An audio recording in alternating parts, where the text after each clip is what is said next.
How we doing, everybody? Welcome back to the Sean Atwood channel. An incredible show. We have got Brigitte Gabriel, national security analyst, NYT best-selling author, and chairman of actforamerica.org. Sorry, and her latest bestseller, Rise, is here to talk to us all about the Charlie Kirk scenario, how the aftermath, the waves of the aftermath have really been felt around the world, and we're going to dial in on that. But Brigitte, thank you so much for being here. And how are you doing? And tell us a little bit about yourself for those who don't know.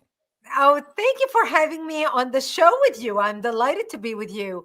I'm doing great. A lot of great things are happening in America right now. I mean, obviously, you see the Saudi crown prince is here, and a lot of great things happening at the White House behind me.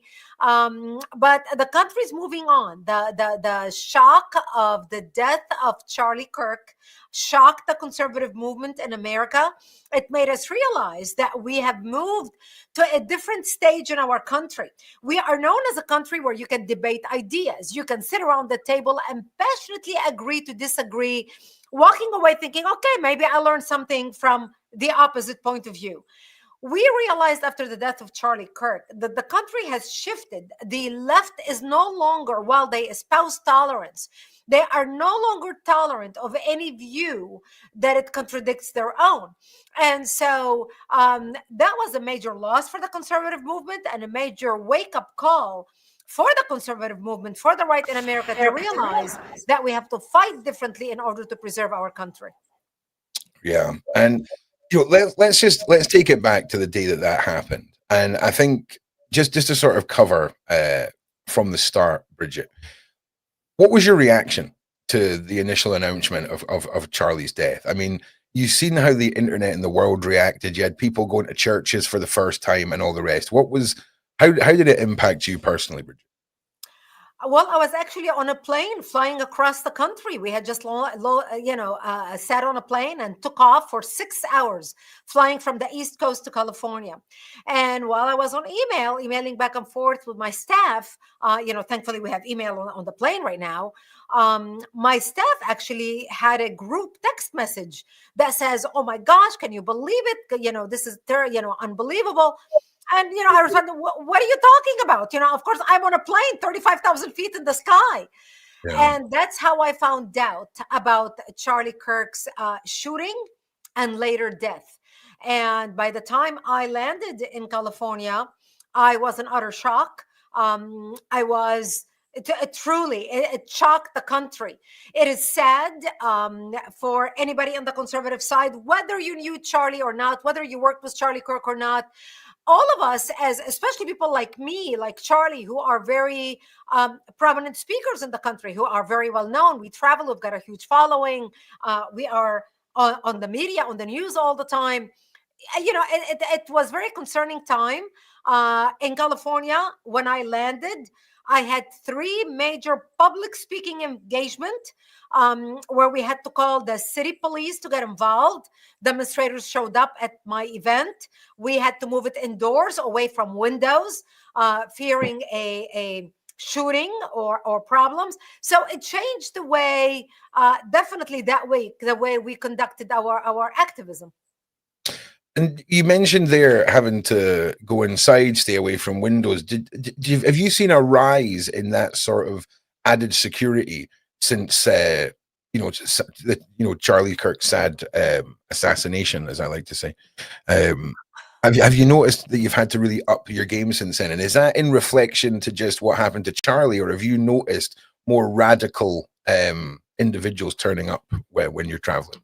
Well, for me, this is something I've been used to all along. I mean, before Charlie Kirk even entered the activism world, in 2008, when I built my home has a bomb-proof room, a bulletproof room in it, with a panic room equipped like for the president. The city in which I live, I push a button. I don't even need to call the police. They don't need to call me back. Security shows up at my door with me pushing a button. So, and this was in place for me and my life and my family since 2008. We're talking over 15 years ago. So this was a part of my life. I personally never held public events since 2008. But that's just the usual way I do things. Sure. But the week after Charlie Kirk's assassination, we took an extra step of precaution, simply because it was fresh, it was on everybody's mind. One, the left was empowered, and two, we just needed to be extra careful. But this has been something brewing for years. And in the old days, we used to fear radical Islamic terrorists, a suicide bomber Yeah. walking into an event and blowing himself or herself up, radical Islamic terrorists. We didn't think that one day we're going to get to the point that your own fellow countrymen, who share supposedly your values, who are raised in the same culture, would go out of their way to kill those who are speaking a different point of view. This is where we crossed the line in our country. Mm. And I would love to talk a little bit later on in the show about your book and your work that you've done across the board with, of course, dealing with radicalization across the board, especially with Islam. And Charlie Kirk's death, right? The whole official story, there seems to be a lot of humming and hawing going on about what happened, this, that, the next thing. What areas do you feel leave the most unanswered questions with the official narrative, or indeed what happened to him on that day? Do you think there is any unanswered questions yet to be answered? Well, I know there's an ongoing investigation, and I know that during an investigation, it's basically tight lips. Nobody will release any information whatsoever. So you're not going to get any details out of the police. You're not going to get any details out of the FBI, because there's a trial, there's a conviction, there's a jury to be put together. So the investigation is ongoing, and until that time comes, until the trial comes, there's a lot of things that the public will not know. Now, I know that our government, especially under the direction of Kash Patel, President Donald Trump, and everybody, in the conservative circle, when you are an activist, everybody knows everybody. We all know each other. We all work together. We're all in the same circle. So when one of you is shot and dead, when one of you is assassinated, you want to make sure you get to the bottom of it, because then you have a personal interest in the subject matter. Your friend got killed. Your friend got assassinated. So I am sure under this administration, there will be no stone unturned, and they will get to the bottom of it and get to the truth of it. The government will not conceal anything, will not cover up anything. The truth will come out at the right time. Yeah, okay, I'm with you. Since Turning Point USA obviously had to appoint new leadership, how do you feel like, because obviously strong leadership was Charlie's forte. He was very much at the forefront of his mission, and of course Turning Point USA. How do you feel now? And do you feel like do you think it's going to stay with the same energy and direction, is really what I'm trying to get at? When a founder passes away, nothing replaces the founder's energy. The founder is the driver. It is the electricity that charges and powers a movement. It is the lifeblood of the organization. Since Charlie Kirk is no longer with us, it doesn't matter who replaces him. They may have great energy. They may be standing on great principles. They may have the same outlook, the same, they want to pursue and accomplish Charlie Kirk's goals. But it's not going to be the same drive, and it's not going to be the same energy. People connect to a person and buy into a person. And while the organization will continue, obviously, Turning Point is doing a great job. It has entered a different phase of its existence, a phase that will continue the work of its founder. Its founder is no longer here, but it's going to be different. It's not going to be the same. It will still accomplish things, but it's not going to be the same. Yeah. Okay. Now, again, with the ripples were felt around the world with Charlie Kirk, and when we talk about his energy and that he can't be replaced, obviously it was Erica, his wife, that stepped in and is now at the helm of everything. Do you feel like that was? I feel like I think she's going to do a good job. I mean, I feel like the only person that I would have suggested that would have known Charlie's true mission would have been Erica. How do you feel that? How do you feel like her at the helm is going to do for Turning Point? Do you think that was the right choice? Look, I pray that she will have the wisdom and the energy to carry through. Remember, she's a young mother of two young children. I mean, her babies are under 4 years old. They are babies. One of them doesn't even walk. The son doesn't even Mm, walk. So she has very young children. And Erica is very devoted to her family and very devoted to her children. And as a young mother, I was a young mother who started her own business. I know that it's very difficult to balance the two because right now she no longer has a partner who's running the business where she can contribute and run the business with him, contributing certain hours a day. But her major focus is her children. It's going to be very different for her to devote her full time energy to Turning Point, yet at the same time devoting her full time energy to her children. Something mm, has got to give. I feel that it was the right decision to appoint Erica when Charlie Kirk died to be at the helm of Turning Point. That was an emotional decision, but also that was the right decision because she is his wife. mm, And it's the right thing to do at that time. Moving forward long term, I'm not sure how long Erica would want to stay in that position. Erica may want to take a step backward to pay attention to her children while appointing somebody else to run the organization. That is left to be seen. That is something that only Erica will have to decide, working with her board of directors. And I wish them all the best and wish them wisdom as they try to maneuver the next step for Turning Point. It is not easy. mm, And it is the most difficult time for Erica in particular because remember, while she is trying to run an organization, she is still grieving on birthdays, on anniversaries, looking at her children on Christmas, going out and buying presents to her children for Christmas. The things she used to be able to do while she had a partner running the business. Now she's supposed to be in the office and assign somebody else to buy her baby's presents for Christmas. She's going through such emotional hell, especially this first year. If you have ever lost anybody, you understand the pain in the first year, 2 years, 3 years, while it's still fresh in your mind of losing that person, let alone losing your soulmate, the father of your children. She's going through a very tough time. And I think all we can do is just wish her the best and pray that she will have strength and wisdom. yeah, I think it's a very much a respectful time will tell sort of conclusion, if you will, on Erica Kirk's position there. Now, with all of this happening so publicly in front of so many young individuals, have you noticed an impact on younger activists or the youth who are wanting to get into politics and things like this? Have you seen the ripple effect as far as that goes, Bridget? Yes, without a doubt. Young student Charlie left a great impression on young students.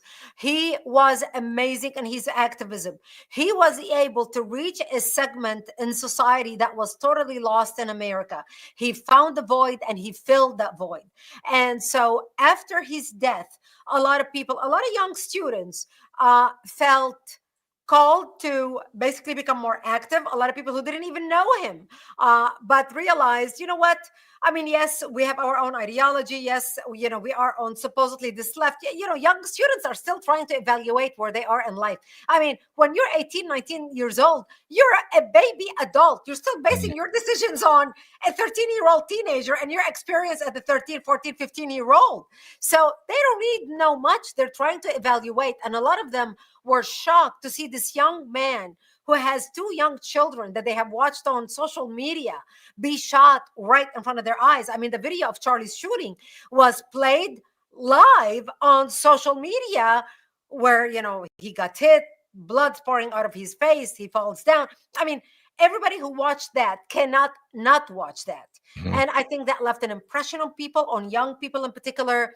And this is why you see, especially young mobilization among the young Christian evangelicals in churches, because for them, Charlie Kirk, I realized what it's like to be a young Christian, profess your faith publicly in a time where being a young religious, a Christian man is not exactly the most popular position to take on social media, yet he did. So it empowered a lot of young Christians in the United States to basically step up in their own churches, in their own communities, start youth chapters for Act for America. So he did reach a segment of society and mobilize a segment of society, and left an impression on that segment that will undoubtedly be felt for many, many years to come.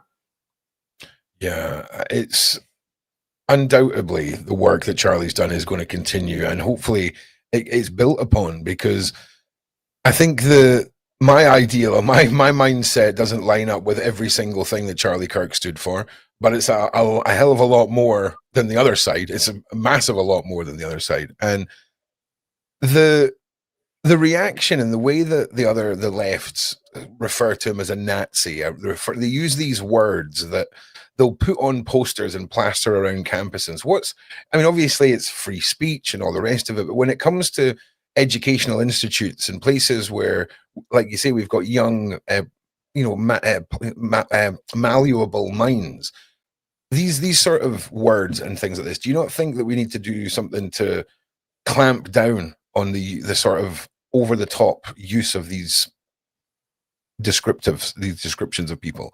Because it seems to be part of the problem for me. Yes, they are. We need to clamp down on stupidity and lack of information. What these young nitwits do not realize is the word Nazi came from the word nationalist socialist. So these devout socialists who brag about being a socialist, when they call somebody Nazi, the name Nazi came out of the Nationalist Socialist Society. And so this is what they don't understand. This is the lack of education in the West. And this is unfortunately what our universities are spitting out. Brainless youth with college degrees that they did not qualify to even get to the university, because everybody was passed along. Because, in America's education, there's no failure. So, where I come from in Lebanon, if I did not pass, let's say, sixth grade, I sat in my class and redid sixth grade if I had to redo it for 3 years in sixth grade until I actually qualified to pass. In America, there's no failure.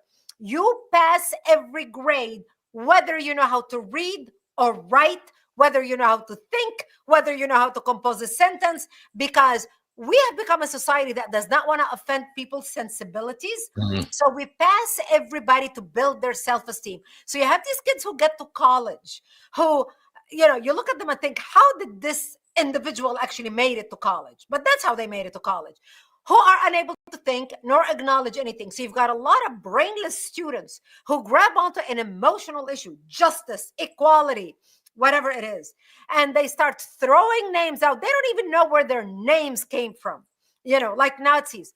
Not only they devalue the word, because after a while it doesn't mean anything, Yep. so okay, so you call somebody Nazi, and they're not Nazis, and after a while your words don't mean anything.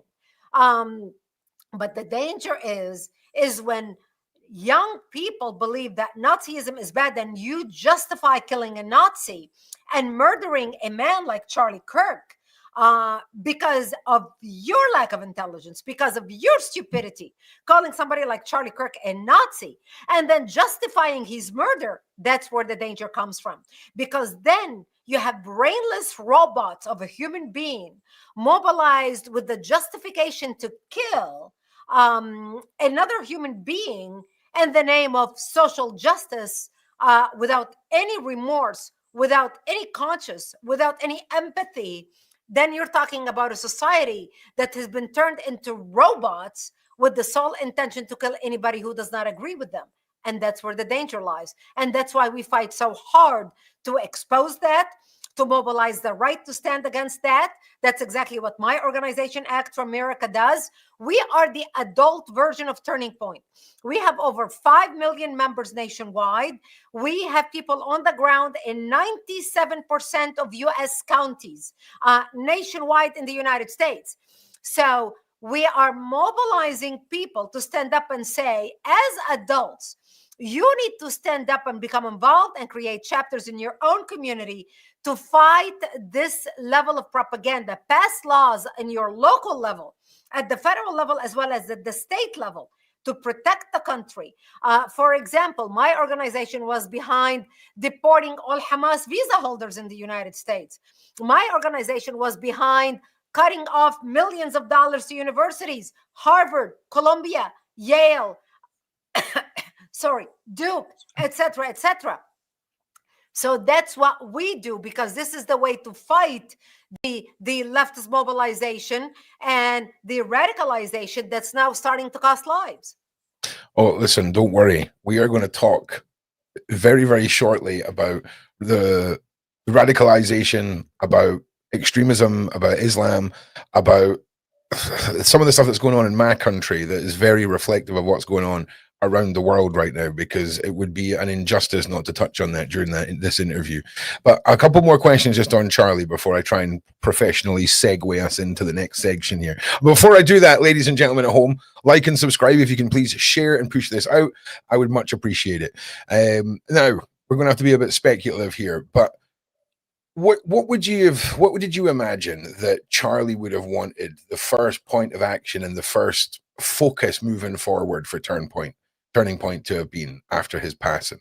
And do you think that where they're headed now is in line with what he thought? Yes, Charlie would have wanted to mobilize churches and Christians in the United States to start standing up for their faith. I think that in the latter part of Charlie's years, in the last few years, Charlie became a born-again Christian. And Erica had a major influence on that as well, because she is a big born-again Christian evangelical. So fighting to stand up for Jesus as an evangelical became, and Christian values became very strong a driver for Charlie. He did everything according to what would Jesus do. And for him, I believe that would have been what, like he said, I want to be remembered for my faith and my courage. And faith came before courage. And I think watching the church service that was given to Charlie at his memorial service, remember, they were all evangelical churches came in together, and their people came in, and you saw the display of evangelical Christianity on stage. He was able to tap that segment of our society, which is a huge segment, and mobilize them and inspire the youth in these churches to follow in his footsteps. I think he got exactly what he wanted and more. Yeah, and do you think we're going to see? I mean, I personally, what I take away from Charlie is his faith in God and his family. Do you think his want for community and family is going to be pushed to the side almost in the future of Turning Point for grander projects and a more political side of things, as opposed to trying to reestablish the family unit and community? Can you repeat the question, please? Yeah, sorry, I started tripping over myself. For me, what I took away from Charlie was obviously his faith in God. That was fairly obvious, but he often spoke about family and picking the right person and making sure that you've got a strong family unit, and how, you know, what the father should be doing and things like this. Do you think they're going to maintain that moving forward, or do you see him being more politically focused moving forward? Oh, they're going to maintain this moving forward and even more, because Charlie exemplified what is good about America.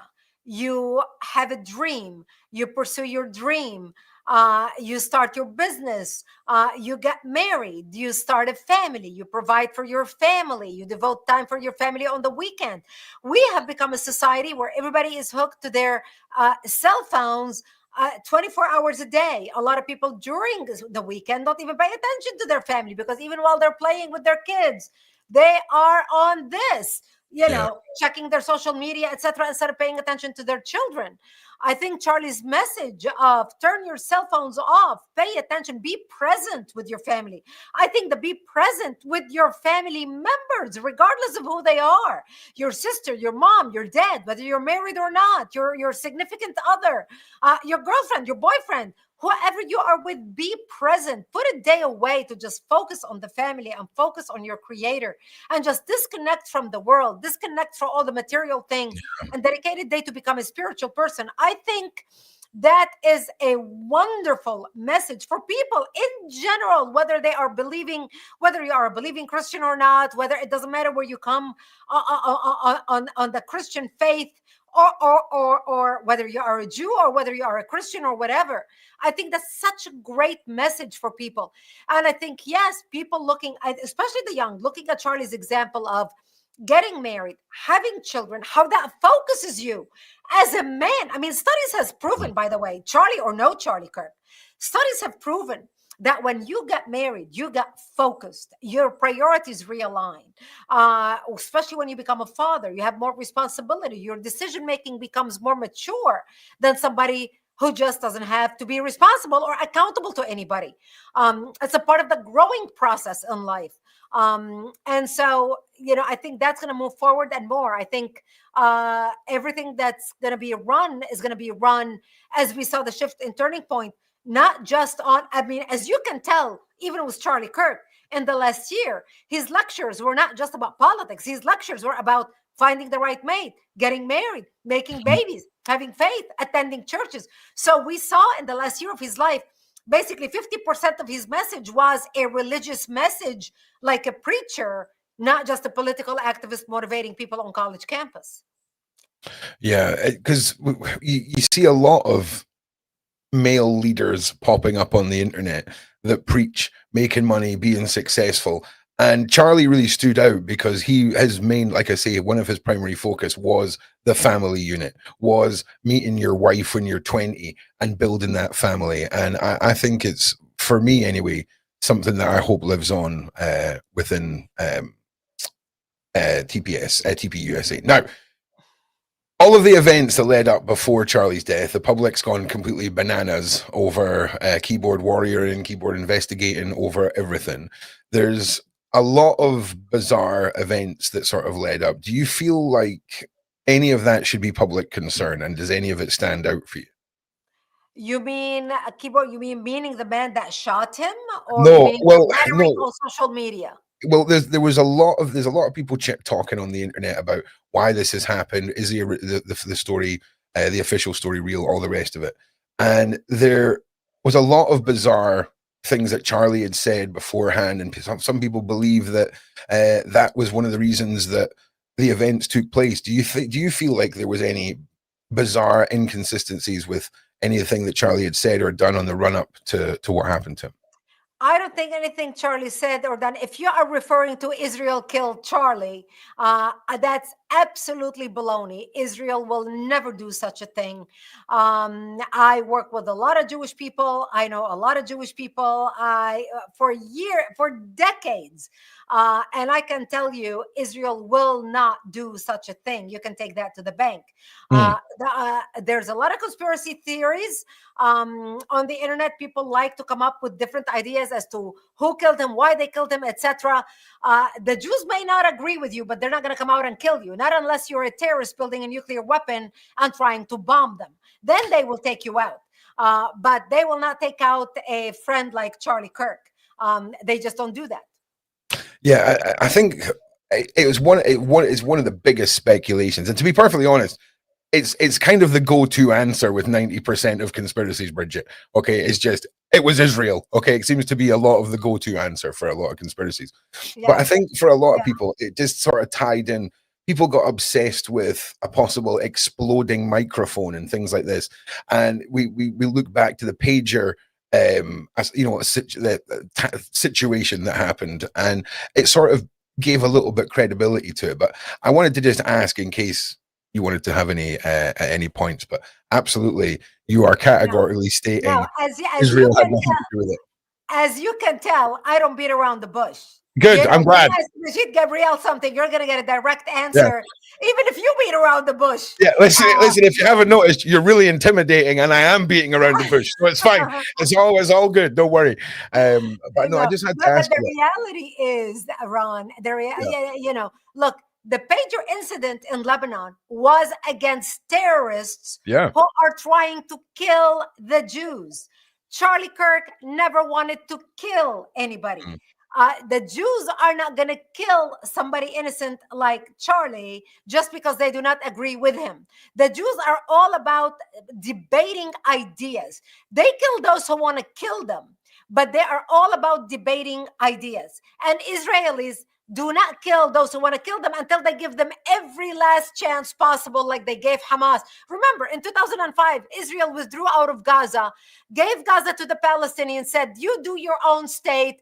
We're going to pull our people out. They not only pulled their people out, they dragged their people out by the IDF and then dug out the cemeteries, dug out the bone out of the cemeteries of dead Jews and took them back to Israel, knowing that, by the time they turn over Gaza to the Palestinian, there will not be any Jew dead or alive in Gaza. And they gave them an opportunity for 20 years to have their own state, to have their own territory, to build their own infrastructure, to build hospitals, to build businesses. Gaza could have been Singapore. By the time Israel decided to launch an all-out war, it took only the massacre of October 7th for Israel to react. The same thing in Lebanon. Israel gave Hezbollah a long rope for years, and Hezbollah did not stop, kept digging tunnels under Israel, trying to kill Israelis. So Israel had to protect itself against killers who are committed to killing and committing massacres against the Jewish people. Charlie Kirk is not planning or plotting to commit any massacre against the Jewish people. Israel will not kill somebody just because they do not agree with his idea, no matter how they passionately disagree with his idea. If they wanted to kill somebody more influential or somebody who actually impact policy, all they have to do is start assassinating Rashida Tlaib, Ilhan Omar, a lot of the lefty in Congress who vote on cutting ties with Israel or cutting help for Israel. Charlie Kirk is not voting on any of that stuff. As a matter of fact, Charlie Kirk was at the White House begging the president not to bomb Iran and take out the nuclear reactor in Iran. At the same time, I was at the White House begging the president and all his president's team to actually bomb Iran. So the president did not listen to Charlie Kirk and that side, but listen to our side. So, Israel is not going to kill somebody because they do not agree with their opinion.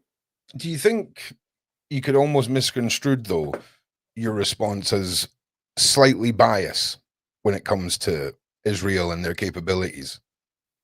They are capable. Oh, don't get me wrong. They are brilliantly capable, as we saw with Hezbollah. But the intent is what we are talking about, not capability. If Jews wanted to kill Charlie Kirk, all they would have had to do is put a little poison in the bottle of water they put next to him. When he is out speaking, he's always drinking water. They can seal it. He can open it. He can drink it. It happens slowly. He can go home. Nobody can point the finger that they shot him.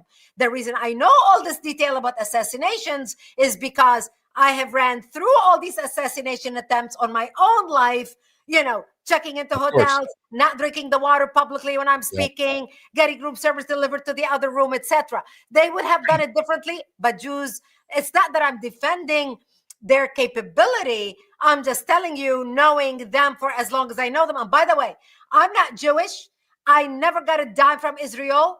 Zero, by the way, not for any post, not for any promotion. I barely have any Jewish donors. Charlie Kirk had Jewish donors.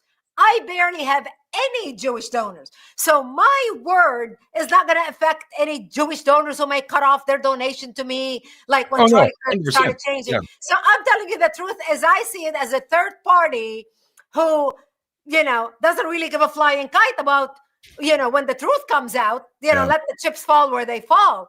I'm just telling you, as somebody totally disconnected from both Turning Point and Israel would not do that. Okay. Well, listen, I respect your view. Let's, if you will, conclude our little chat about Charlie Kirk, because I really want to talk about your book and I really want to talk about your work. What would be your sort of closing thoughts on the whole Charlie Kirk case, his mission, what happened? Like, let us hear, because I, for me, like I say, his legacy is a lot different. I mean, I knew him as the guy on the internet, on the YouTube shorts, that would just throw zingers at lefties, and it was highly entertaining. I remember when our producer phoned and told me that he'd passed away, I couldn't quite put his name to his face. And then as soon as I seen the face, I remembered exactly who Charlie Kirk was. So what's your sort of closing thoughts on the Charlie Kirk situation, Brigitte? Well, we are in a time in our country and the West in general and Western civilization where we need to start standing up for our ideas and being able to debate ideas. Look, Western civilization was built on Judeo-Christian values, the values of come, let's reason together. The Bible says that, come, let's reason together. This is where our ideas in the West of coming together and debating ideas, and I agree to disagree, but I'm willing to defend you while you scream from the top of your lung and disagree with anything I say. And then we can shake hands at the end and walk away saying, okay, you know what? I debated you. I learned a thing or two out of our conversation. We should be able to do that in the West. Right. And right now, you see in England, they are arresting people for social media posts. You arrest people for that, where you let rapists run free. We have, as a society, to stand up and say, look, we have to be able to debate ideas. We have to be able to passionately disagree with each other, leaving out the anger that is so destructive to the point of justifying murder. We do not want to justify murder because somebody doesn't agree with us. And I think that was the lesson that I hope we all learned. And an inspiration out of Charlie's death, as I hate to put these words in the same sentence, but if anything good can come out of Charlie's death, and I think that's exactly what Charlie would want, is for people to learn to be able to come together and debate ideas. And it's okay to debate ideas without hating someone who doesn't agree with you and killing them. Yeah. I mean, I said for a long time the art of debate is lost, and that was years ago. And I think really the sad part of that is once you lose that social dynamic of it's okay to disagree, it is a slow descent into a ball rolling towards anarchy. And it's such a simple thread to have unwoven such an intricate thing like communicating in society. And yeah it is. Exactly. Look at the Middle East. When or any dictatorship where if you open your mouth and disagree, even if you are a journalist, you are kidnapped, you are killed in the middle of the night, you are tortured. I mean, we are better than that. That's what made our countries grow and prosper and produce and contribute to the world. And the ideas become things that better our lives. This is why we want to listen to all ideas, so we can learn from the bad and we can learn from the good. This is exactly why you don't erase your history. You learn from history. You don't destroy statues. You keep the statues, even of people you hate and you despise and you do not agree with, because they are a reminder of evil, to say we will never get back to that dark period again in our life. And this statue is a reminder of that dark period. And that's exactly why we have freedom. This is exactly why we fight people like that, who silence people or who kill people or who destroy societies. You learn from it all. This is exactly why we do not burn books. We're not some third world country. We learn from the bad, the good, and the ugly, so we can produce future generations that will be equipped with the ideas to be able not to make the same mistakes that were made in the past, so society can be better.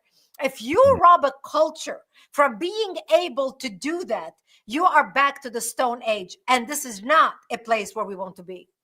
Yeah, I agree. I often mention the fact that if you were to go to Germany, every single home that had a Jewish family in it, the names of that family are on the building.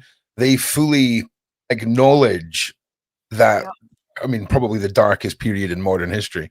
And they acknowledge it and they pay respects to those who, were tragically, who are not here anymore. And it's very interesting, Brigitte, when you have a culture or cultures that have assimilation in mind as opposed to integration. And you know yourself, you've probably been on holiday to a foreign tropical land, Bridget, and there's some rules and regulations that aren't quite the same as America, and you abide by them because, you know, you're in their country. It seems to me that there has been a definite shift in that mindset when it comes to certainly the United Kingdom and certainly the USA with extreme forms of religion. Now, before we segue into that, I would like you to tell us a little bit about your book, Bridget. Okay, I want to talk a little bit about. Well, when we I'm going to talk try and about get. I'm going to try and get it up on screen, right? But I don't. For some reason, it's going to look really small. Okay, it's going to look really small down there on mobile version. But this is Rise by Brigitte Gabriel, and you know we're going to talk about it because I can't find the button now. Here we go. There we are. There we are, Bridget. Sorry, I do apologize about that. Well, my book, Rise in Defense of Judeo Christian Values and Freedom, is about people in our societies rising to defend those values. Mhm. And you mentioned about earlier, segueing to my book, talking about, you know, the radical extremists or the you know, foreigners or foreign whatever. What the problem in the West right now is not the foreign Hindus, is not the foreign Buddhists, it's not the foreign Jews who migrated from the Middle East, who escaped the killing in Yemen and ended up in Paris, or the Lebanese who escaped, the Lebanese Christians who escaped the war in Beirut and ended up in London. Those people you have no problem with. The West is having a problem with one group of people, one faith coming out of the Islamic culture Yeah. and Islamic faith. And this is the reality people need to start speaking about. Otherwise, we will all become Eurabia, like the Eurabia you are sitting in right now. I remember landing in Luton Airport in 2007 in England. I was supposed to give a keynote address at Piccadilly, go speak to members of the House, member of the House of Parliament of the British Parliament, and I remember landing in Luton. And I landed in Luton, and I thought I landed in a foreign country. Everybody is dressed with burqas from head to toe, all Muslims, towing in hand, 7 kids. And I thought, where did I land? I was in utter and complete shock. My driver picked me up and drove me to London. And while we were driving there, he said to me, within years, literally within just few years, we're going to have blood on the streets of England, because these people are not assimilating. They are demanding their own rights. They don't even speak English. They have their own communities where our police is afraid to enter their communities. That was 2007, Yep. 18 years ago. Yeah. You know, they say an overnight success, Ron, takes 20 years.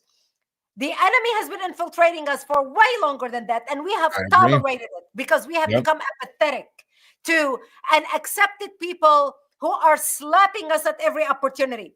And when somebody slaps you at every opportunity and say, I don't respect you, bang. And we just say, oh, you hurt my feelings. You shouldn't do that. You know, yeah, I deserve better. Well, They look at you and look at them.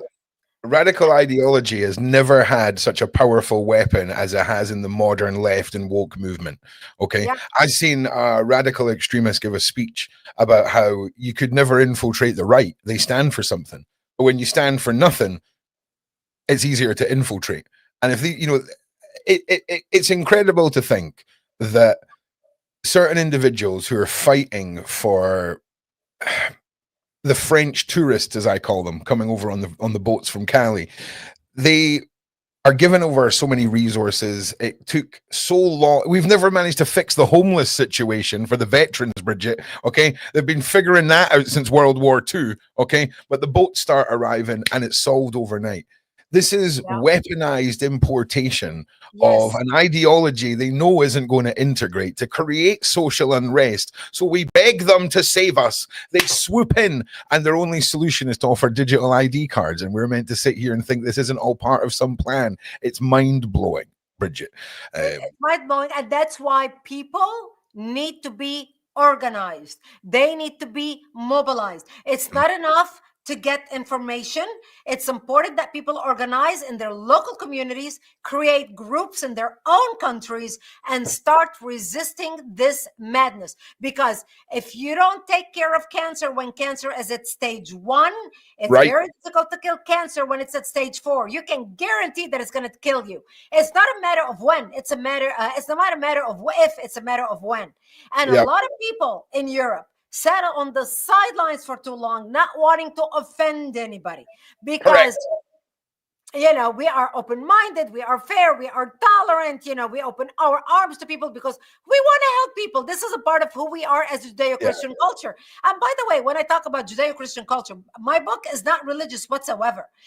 I thought even if you're an atheist in the West, atheists teach their children, now, Johnny, do not lie. Now, Johnny, treat others the way you want to be treated. Where do you think that comes from? It's a Judeo-Christian principle with treat others the way you want to be treated. Do Right. unto others what you want others to do unto you. So even the atheists in our culture who don't even acknowledge God or even have a Bible or have never even read a Bible, they abide by our values that I are agree. built on Judeo-Christian values. And that is under assault right now. And that's what we need to stand up and fight for and organize in our local communities. So no matter where you're watching me from right now, because we are on the internet, you are watching from different countries in Europe, in Australia, in America, all over the world. Start a group in your own community and start organizing. Get your friends, anybody who agrees with you and your point of view, who is concerned about the situation. Say, okay, we need to have a group. We need to go meet with our elected officials. We need to grow our group big enough to start running our own people from within our group to run for office, to represent our country, not the interest of the foreigners who are coming here. And if you are in the United States of America, I encourage you to go to actforamerica.org right now and get involved. And by the way, Ron, we used to have 6 chapters in 16 countries around the world, including Ireland, Scotland, Spain, France, England, Australia, Canada, Israel, Egypt. I can go on and on. We stopped them in 2016 because we grew so much in America, we could no longer support taking care of 16 other countries. So, but you can get it done. Start Act for Spain, Act for Scotland, Act for England, Act for Australia, Yeah. and start organizing in your own community like we are doing here in the United States. I would even go one step further as well. If you don't know, if you can look 4 houses to the right of you and 4 houses to the left of you, and you don't know those people, start there, right? Go and just say hello. I'm Jim. It's about creating that community, and then I can guarantee you from that little boost of confidence, because a lot of people, you got to remember, lockdown really messed up a lot of people. I mean, it really did. I mean, I'm one of them. I mean, lockdown had 0 impact on my life. I'm a hermit anyway. It was very bizarre, and I think that contributed to our disconnection. Really, it really, really did. It almost gave us a sense of comfort in our own isolation. And by God, if that wasn't just an incredible outcome for the forces of evil, I don't know what is, but it's that sense of community. And I think you're absolutely right. And it's not a race thing. It's not about, just standing by people that look like you. It's about getting the understanding that together, those who are legal citizens of any land, united together. It's not extremism. It's not that you're evil people. You're just basically going, hey, listen, we pay taxes here. All those resources that we're wasting on some unscrupulous characters, Brigitte. Okay. I was talking to my dad about this, Brigitte, right? And this is a story from like 40 odd years ago. Because I was saying about the illegal immigrants in America. He lives in America, and he's like, I'm an illegal immigrant. I came over here 40 years ago and just stayed. But I got my green card and I worked and I paid taxes and I'm a legal citizen now. I'm like, not those guys, Dad. All right, we're not talking about those guys, because of course America always had this land of the free and all the rest of it. But that was when people came to be part of America, as opposed to take over America. And that's the mindset that people need to sort of put into the 2 columns, because when we're talking about an oppressive force, regardless of whether or not you see it as refugees, or whether you see it as a past, atrocity that another country's done and they've got to pay for it. It doesn't matter. That is not the concern of the people in 2025. Okay, the history shouldn't affect the people now that are having to deal with this influx when it comes from a place of terror and not from a place of wanting to integrate. And I think we're just going to see more of it, Brigitte, because in this country, our government's bonkers, Brigitte. Okay, it is good old fashioned crazy. And we've seen close to 3 million people peacefully march through the UK. We've seen people stand up for their identity. People flying flags for the first thing. I know in America, it's a normal thing for you guys. You go out in the morning, you put your flag out. There's some weird rules about flags. They can't touch the ground or you can't leave them out at night. But that I don't know exactly. But we started doing that here. And the government has started removing them, saying that it's offensive. Tell me, Bridget, tell me how it would go in the office, right? You're at Brigitte.com's head office, right? And the email comes in that the government has just banned all American flags. How's that going to go down? How does that going to go down? I'm thinking everywhere you look is just going to be an American flag. That's what I'm thinking. Yeah, exactly. Oh, that will never happen here. I mean, are you kidding? At least the conservative right will never allow that to happen. But again, it all goes into and about political engagement and activism. The reason Europe got to this point is because Europeans are such nice people. They don't want to create problems. They want to stay quiet. They survived World War II. They don't want war. They just stay quiet. Now is the time to start standing up and speaking up. I mean, what Tommy Robertson is doing in England is phenomenal, what he did and bringing people out. But that's what it takes. Sometimes a spark can start a fire. And that's exactly what it takes for people to say, I am going to be engaged in my own community. I am going to show up to my city council meeting or whatever meetings you guys have. I know, like in our cities, our local state governments, they come together. Our city government gets together. They have open meetings where we go, where anybody can show up and express their point of view and speak about certain issues. Get groups together, show up to these meetings, get your own people to run. You have a group, let's say ACT Scotland, that's engaged. You can have a group of 1,000 people and you can run your own candidate for different offices. And if your own group turn out and vote for them, they will actually win elections. That's how you organize. That's it. And this is what's going to happen, Brigitte, right? 99% of people, they watch a podcast, they get all riled up during the podcast. They're on their phone, they're texting their aunt Sheila, I'm standing against this. Then the podcast ends and they forget all about it. Okay. They go back to stressing about, isn't society set up in such a perfect way that we have so much that we have to do and we're distracted by? And it just takes a little step. Okay.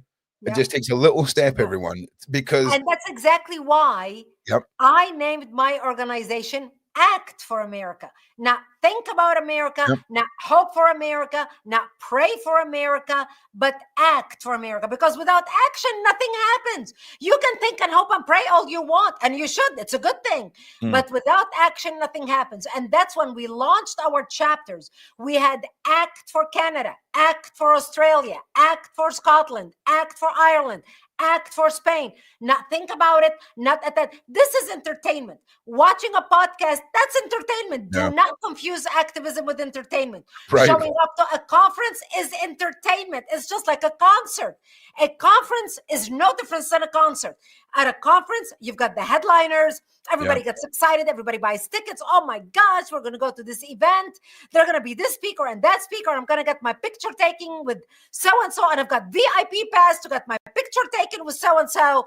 And everybody is on a high, and you meet 700 other people who are attending the same conference, and everybody is excited, music, lights, conference. Everybody goes home on a high for 7 days, and after 7 days, they have no clue what to do.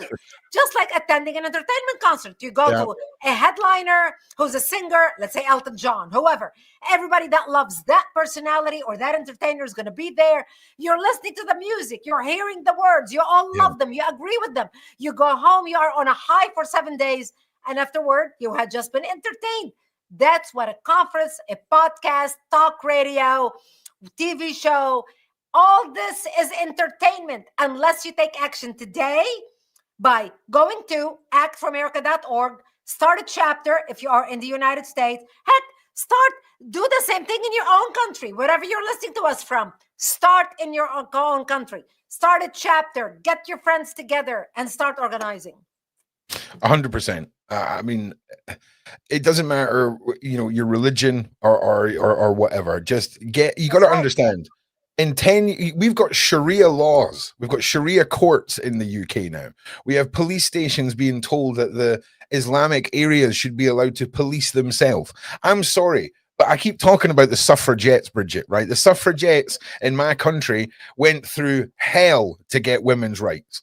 And if you move here from another country and you just so happen to be the wife of somebody from an extreme religion, I don't think that your religious rights should supersede the rights of the women in this country. I think all women should be protected and treated equally when it comes to, I mean, it just sounds so stupid to say that out loud in 2025. Yeah. It just sounds it really does. But that's where we're headed. And you mentioned it earlier. We've got over 12,000 people currently in prison for social media posts. Okay. Unbelievable. Unbelievable. I just want to point out, I'm pretty sure in Russia, there is 6 people in jail from the last 20 years for things that they've posted on the internet. Just to point out, just to give us a comparison here. It's bonkers. We've had mothers being woken up at 2 a.m. You can kind of be like, okay, social media, it's public. You can kind of see where the madness has come from. But a private mum's WhatsApp group, okay, and you're mouthing off about a teacher that was horrible to your autistic child, and the police turn up. Listen, that is dystopian madness at its finest. And I mean, I don't know what the stories are like coming out of America, but I just feel like they get away with it here a lot more because we're not as armed. Okay, we're not as well armed. All right. And I often talk about, I think it's Switzerland or Sweden, where every household is given a firearm by the government. It's in a sealed box. A little man comes around once a year to make sure your box is still sealed, so that if there's ever a tyrannistic government or you're invaded, you can all fight back. That sort of seems to me like a trustworthy way of having your country to be armed, if you ask me, Brigitte. Do you feel like our lack of self-defense as a public contributes to how much crap we have to take from our government? Well, of course it contributes to it. That's why in America, our freedom to carry is so important to a lot of people because we do not want to have to put up with a tyrannical government. Now, in Europe, again, the way you fight against this, because at this point, nobody has guns to fight, and you don't want crazy people going shooting everybody else. But the way you fight it is by creating people that will run for offices and unseat those elected officials who are passing these laws. You've got to get these elected officials out. Look, we elected Donald Trump in the United States as our president. And look how different our country looks today than it looked under Biden and then it looked under Obama. Yep. America is back. Our rights are protected as long as we know that somebody like President Trump is in office. And thank God Americans had the wherewithal to be able to have enough sense left in them to elect somebody like that. And we had a fighter like Donald Trump who fought tooth and nail to make it back to the White House.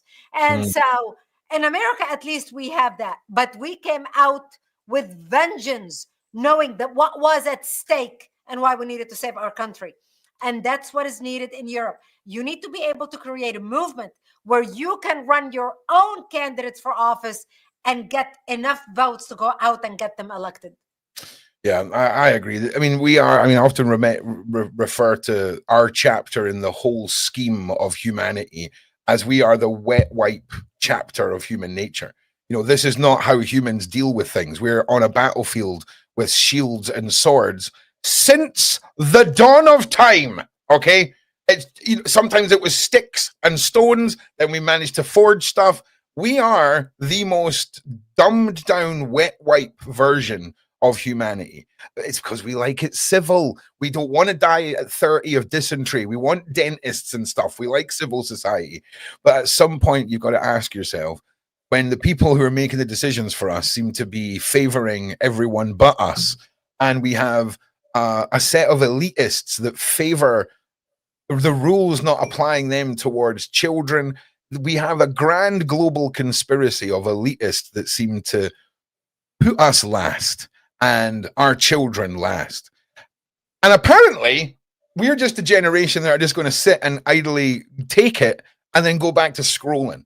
And I'm sorry, that's a lot. It's hard for a lot of you to hear, because a lot of you are very outspoken on the internet, and a lot of you do a lot of things verbally, okay? But this is now the time for us to seriously unite our communities and come together, because 10 years, 5 years from now, you're going to be sitting there wondering what the hell happened. Music's going to be illegal. You're not going to be allowed to have a pet dog, and your wife's not going to be able to show her ankles in public. And you're going to be like, wait a minute, I put my phone down now and everything's changed. One more quick point, actually. Isn't it interesting? Because I need to be off in 4 minutes. I have another meeting. Do you know what? We'll forget my last question. Just hit us with what you're doing next, and hit us with your website again. And I'll thank you, Brigitte, for being here. It's been amazing. Thank you. Thank you. Well, people can go to our website, actforamerica.org. And what I did in America is organized neighborhood, organized communities. My organization has been able to pass 300 bills at the federal government and Congress, as well as at the state level in different states, to protect the country. Like I said, we are behind a lot of the getting the Hamas visa holders out, deporting terrorist-linked people in our country who are studying at our universities, change different laws, tighten our border, etc., working directly with our government. We, in our chapters, have people that run for office, get elected to office, we support them. And so that's what we do. And I encourage people, especially listening to us in the United States, go to actforamerica.org, sign up to get our emails and action alerts, start a chapter in your community, stand with us and support our work financially. This is how we take our country back and work hard to save our Western civilization.